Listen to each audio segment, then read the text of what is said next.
गुरु ब्रह्मा गुरु विष्णु गुरुदेवो महेश्वरा गुरु साक्षात् परब्रह्म तस्मै श्री गुरुवे नमः। ओम श्री गणेशाय नमः। बोल शंकर भगवान की जय, बोल गौरा मैया की जय। हर हर महादेव। देश काल पात्र और दान आदि का विचार। देश, किस देश में दान करने का फल क्या मिलता है, कौन सा समय होना चाहिए और किस तरह के व्यक्ति दान देने योग्य हैं। ऋषियों ने कहा कि समस्त पदार्थों के ज्ञाताओं में श्रेष्ठ सूत जी। अब आप देश काल आदि का वर्णन करें। सूत जी बोलते हैं कि देव यज्ञ आदि कर्मों में अपना शुद्ध ग्रह समान फल देने वाला है। जब आप देवों के लिए यज्ञ करते हैं तो आपका खुद का जो घर है वो भी समान फल देता है, और अपने घर में किए हुए देव यज्ञ आदि शास्त्रोक्त फल को सम मात्रा में देने वाले होते हैं। और घर में किया गया देव यज्ञ भी शास्त्रों के अनुसार समान फल देने वाला होता है। गौशाला के स्थान पर घर की अपेक्षा 10 गुना फल बढ़ जाता है। अगर वही देव यज्ञ हम गौशाला में जाकर करते हैं तो उसका 10 गुना फल और बढ़ जाता है। और अगर हम जलाशय का तट, उससे भी 2 गुना बढ़ जाता है। तालाब के जहाँ जल भरा हो, तालाब वगैरह के आगे देव यज्ञ करते हैं तो उससे भी ज़्यादा 10 गुना फल बढ़ जाता है। और जहाँ बेल, तुलसी, पीपल वृक्ष का मूल निकट हो, जहाँ पर बेल का पेड़ लगा हो, तुलसी का पौधा लगा हो, पीपल वृक्ष हो, उसके पास देव यज्ञ करना तो और भी 10 गुना उसका फल बढ़ जाता है। देवालय को, मतलब मंदिर के अंदर, तो उससे भी 10 गुना महत्व बढ़ जाता है। देवालय से भी 10 गुना महत्व रखता है तीर्थ भूमि का। ये जितने भी तीर्थ हैं, हरिद्वार है, मथुरा है, आपका जमुना जी है, गोवर्धन है, या जितने भी ज्योतिर्लिंग हैं, तो जितने भी तीर्थ स्थान में अगर आप जाकर देव यज्ञ करते हैं, वहाँ पर आप पूजा अर्चना करते हैं तो उसका और भी कई गुना 10 गुना फल और बढ़ जाता है। इन सब में से प्लस प्लस प्लस होते वो और 10 गुना बढ़ जाता है। उससे 10 गुना उत्कृष्ट तीर्थ नदी, जो तीर्थों में जो नदियाँ होती हैं उसके तट पे बैठकर अगर आप देव यज्ञ करते हैं। सप्तगंगा नामक नदियों का तीर्थ तो और भी बड़ा है। गंगा, गोदावरी, कावेरी, ताम्र, परनी, सिंधु और सरयू और नर्मदा, ये 7 नदियों को सप्तगंगा कहते हैं। समुद्र का तट, समुद्र का स्थान इससे भी 10 गुना पवित्र माना गया है। पर्वत के शिखर का प्रदेश समुद्र तट से 10 गुना पावन माना गया है। फिर पर्वत पर जाकर करना देव यज्ञ, वो उससे भी 10 गुना माना गया है। सबसे अधिक महत्व का वह स्थान जानना चाहिए जहाँ आपका मन लग जाए। सबसे बड़ी बात है कि जहाँ आपका मन लग जाए, उस पूजा में ही आपकी बुद्धि हो, आपका ध्यान वही हो, वही सबसे बड़ी सर्वोत्तम है, सबसे अच्छी जगह है। क्योंकि अगर कहीं बाहर जाकर भी आप दुनिया को देख रहे हैं और आपका परमात्मा की तरफ ध्यान नहीं है, या पूजा में ध्यान नहीं है, भटक गया है, तो उससे उसका कोई फल नहीं है। यहाँ तक देश का वर्णन हुआ है। अब तो देश का वर्णन हुआ है, अब काल का तारतम्य बताया जाता है। सतयुग में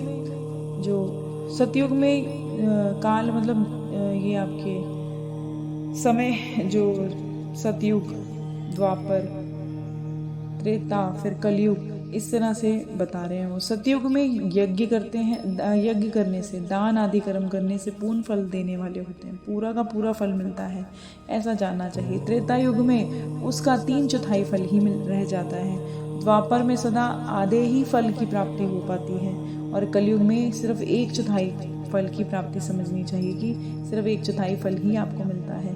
आधा कलयुग बीतने पर उसकी 1/4 फल में से भी कुछ थोड़ा ही रह जाता है। जब आधा कलयुग निकल जाता है तो उससे भी थोड़ा रह जाता है। जैसे जैसे कलयुग बढ़ता रहेगा, आपका पुण्य फल कम होता रहेगा। शुद्ध अंतकरण वाले पुरुष को शुद्ध और पवित्र दिन सम फल देने वाले होते हैं, लेकिन जिनका हृदय शुद्ध होता है, ऐसे पुरुषों के लिए तो सब कुछ शुद्ध और पवित्र दिन सारे एक समान ही होते हैं, उनमें कम ज़्यादा कुछ नहीं होता।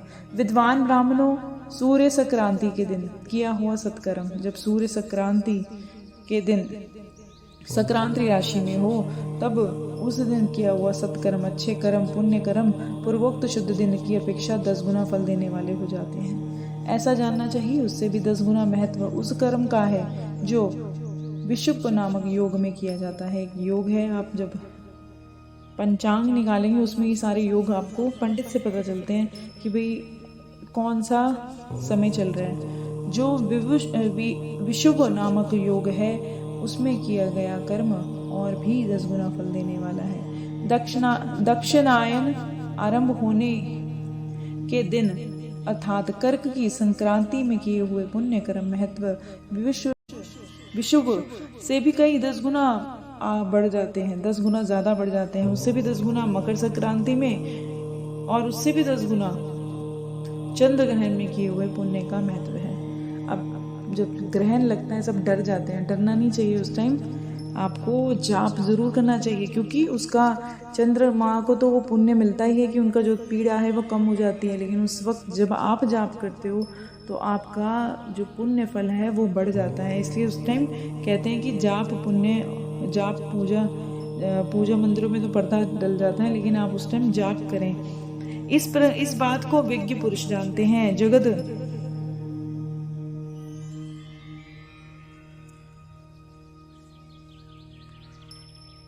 इस बात को विज्ञ पुरुष जानते हैं, जगत रूपी सूर्य का राहु रूपी विष से संयोग हो जाता है।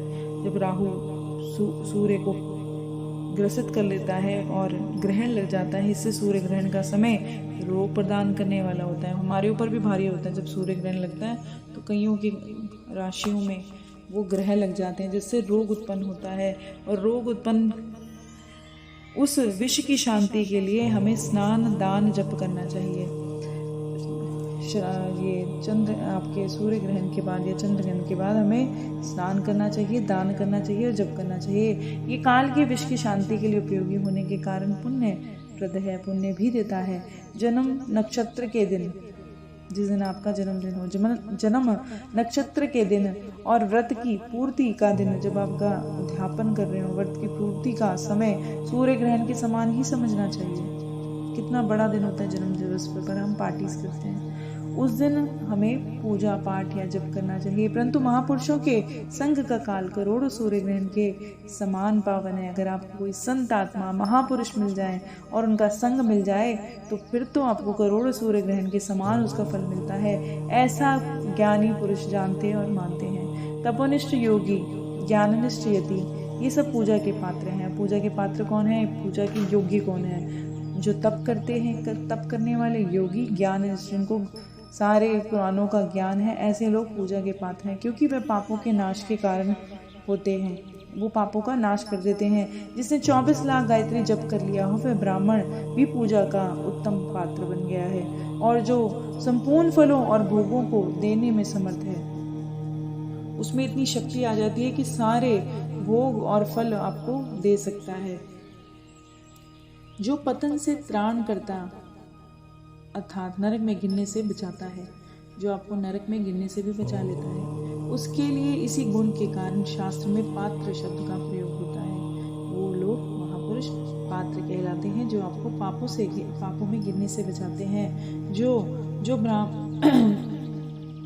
जिसने 24 लाख गायत्री जप कर लिया हो, ऐसे ब्राह्मण वह दाता का पातक से त्राण कर देते हैं, उसके पाप हर लेते हैं, पात्र कहलाते हैं। गायत्री अपने गाय का पतन से त्राण करती है, इसलिए वह गायत्री कहलाती है। उसको उसका पतन होने से, उसका नाश होने से बचाती है, इसलिए वह गायत्री कहलाती है। जैसे श्लोक में जो धनहीन है वह दूसरों को धन नहीं देता। जैसे कोई लोग में गरीब लोग हैं वह दूसरों को धन नहीं देते, और जो धनवान है वही दूसरों को धन दे सकते हैं। उसी तरह से जो स्वयं शुद्ध और पवित्र आत्मा है वही दूसरे मनुष्यों का त्राण या उद्धार कर सकता है। जो गायत्री जप का करके शुद्ध हो गया है वही शुद्ध ब्राह्मण कहलाता है। इसलिए दान, जप, होम, पूजा सभी कर्मों के लिए वही शुद्ध पात्र है।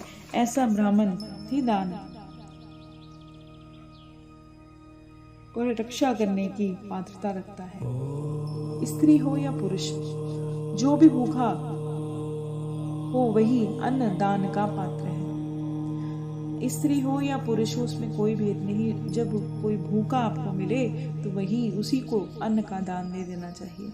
जिसको जिस वस्तु की इच्छा हो उसे बिना मांगे ही उस वस्तु को दे दी जाए तो दाता को, देने वाले को उस दान का पूरा पूरा फल मिल जाता है। ऐसी ऋषियों की मान्यता है। जो सवाल और याचना करने के बाद दिया जाता है, कोई मांगने पर या पूछने पर आपको दान देते हो, वह दान का आधा फल ही आपको मिलता है। सबको अपने सेवक को दिया हुआ दान 1/4 फल देने वाला होता है। जो आपके घर में नौकर काम करते हैं, अगर आप उनको दान देते हो तो उसका आपको सिर्फ 1/4 फल मिलता है। विप्रवरों, जो जाति मात्र से ब्राह्मण हैं और दीनता पूर्वक वृत्ति से जीवन बिता रहे हैं, जो ब्राह्मण है, ब्राह्मण जाति से तो ब्राह्मण है पर बहुत दीनता पूर्वक वृत्ति से जीवन बिता रहे हैं, गरीबी से जीवन बिता रहे हैं, उसे दिया हुआ धन का दान दाता को भूतल पर 10 वर्षों तक भोग प्रदान करने वाला है।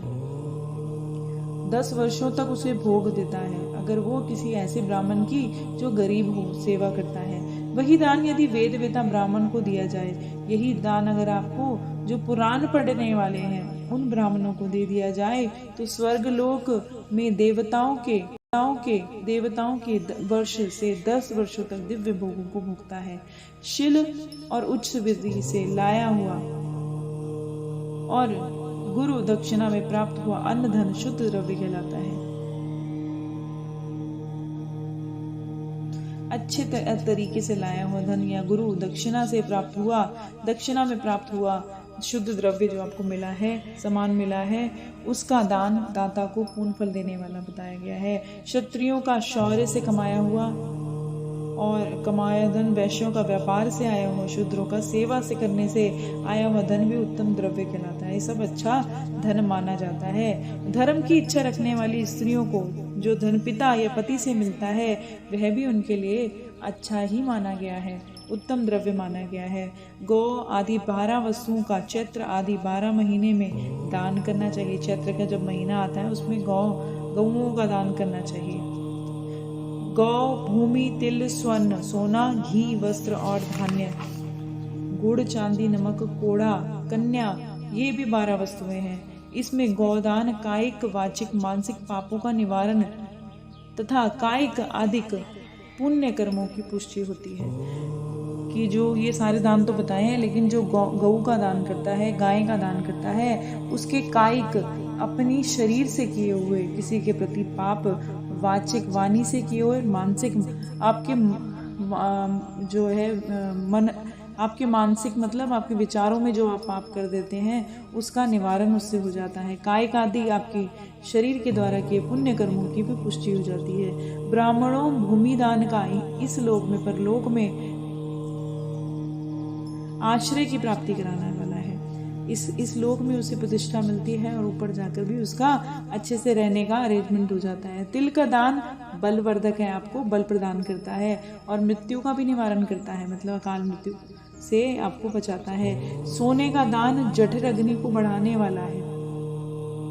जो जिनका डाइजेशन वीक है और खाना उनको सही से पचता नहीं, पेट सही नहीं रहता, उनको सोने का दान करना चाहिए। और वीर्यदायक है और वीर्य भी बढ़ाने वाला है। घी का दान पुष्टिकारक है।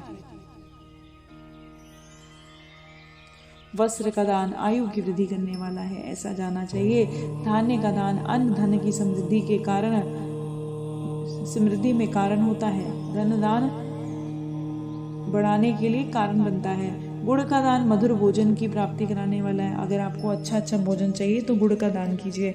चांदी के दान से वीर्य की विधि होती है और लवण का दान करने से षड्रस भोजन की प्राप्ति होती है। सभी प्रकार लवण का दान करने से सब प्रकार का दान सारी समृद्धि की सिद्धि के लिए होता है। सब जितने भी प्रकार के दान है सब तरह की समृद्धियों पाने के लिए होता है। विज्ञ पुरुष कुष्मांड के दान को पुष्टिदायक मानते हैं। कन्या का दान आजीवन भोग देने वाला है। जो कन्या दान करते हैं उनको आजीवन पूरे जीवन भोग मिलते हैं। ब्राह्मणों यह लोक, भोग मतलब ऐश्वर्य, लग्जरी, यह वह लोक और परलोक में भी संपूर्ण भोगों की प्राप्ति करने वाले हो जाते हैं जो इस तरह के दान करते हैं। विद्वान पुरुष को चाहिए कि जिन वस्तुओं से श्रवण आदि इंद्रियों की तृप्ति होती है, सुनने आदि इंद्रियों की तृप्ति हो जाती है, उसका सदा दान करते रहना चाहिए। श्रोत्र आदि 10 इंद्रियों के जो शब्द आदि 10 विषय हैं उनका दान किया जाए तो भोगों की प्राप्ति होती है। दिशा आदि इंद्रिय देवताओं को संतुष्ट करते हैं। वेद और शास्त्र गुरुमुख से ग्रहण करके गुरु के उपदेश से स्वयं ही बोध प्राप्त करने के पश्चात में बुद्धि का वह निश्चय होता है कि कर्मों का फल अवश्य मिलता है। इसलिए उच्च कोटि की आसक्तता कर कहते हैं, भाई बंधु राजा के भय से जो बुद्धि या श्रद्धा होती है वे कनिष्ठ श्रेणी की है, जो सर्वथा दरिद्र हैं। इसलिए जो सर्वथा गरीब हैं, जिसके पास सभी वस्तुओं का अभाव है, उनके पास सारी वस्तुएं अवेलेबल नहीं है, वह वाणी या शरीर द्वारा यजन करे, फिर वो वाणी से और शरीर के द्वारा सेवा करे, तप करे। मंत्र स्तोत्र जप आदि को वाणी द्वारा किया गया यजन समझना चाहिए।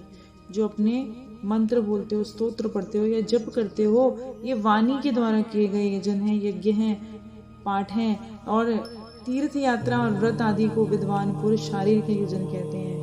और भूखे रह के व्रत रखना और तीर्थ यात्रा पैदल करके या तीर्थ यात्रा करना, और उसको हम शारीरिक यजन कहते हैं। जिस किसी भी उपाय से थोड़ा या बहुत देवता तर्पण बुद्धि से जो भी कुछ किया जाता है वह दान या सत्कर्म भोगों की प्राप्ति कराने में समर्थ होता है। तपस्या और दान ये दोनों कर्म मनुष्य को सदा करते ही रहने चाहिए। ऐसे गृह दान करना चाहिए जो अपने चमक दमक या सफाई और सब प्रकार से भोग प्रदान करने वाला हो जाता है। उस दान से विद्वान पुरुष इस लोक में इस जब तक जिंदा रहेंगे तब तक, और मरने के बाद भी परलोक में, जहाँ ऊपर स्वर्ग लोक है या सुंदर लोक है, वहाँ परलोक में भी उत्तम जन्म और सदा सुलभ होने वाला भोग पाता है। ईश्वर परायण बुद्धि से यज्ञ दान आदि कर्म करके मनुष्य मोक्ष पाने का भागीदार भी हो जाता है। बोल शंकर भगवान की जय, गौरा मैया की जय। हर हर महादेव।